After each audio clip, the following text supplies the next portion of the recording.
Ayun yun, na-drop na natin yung na-drop ko na yung pangatlong booking.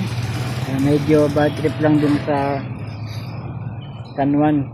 Diyan, tagal i-receive. So mali yung pin location niya, kaya hinahanap ko pa yung bahay ng drop off. Ngayon nandito na ako sa Mandaluyong. So tapos na yung tatlong booking natin. So hanap pa tayo ng isa pa, pang-apat na booking na. So sana maganda-ganda.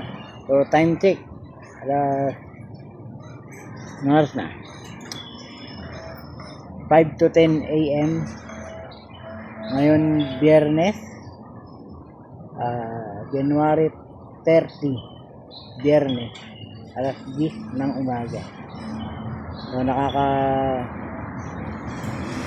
tatlong booking na tayo. Nag-umpisa tayo ng mga 7:30 AM. So kuha tayo ng pang-apat. Sana okay na yung makuha natin pang-apat. Na bad trip ako doon sa San Juan. Taga San Juan ako pero na bad trip ako. Visit. Wala, kuha tayong pang-apat na booking.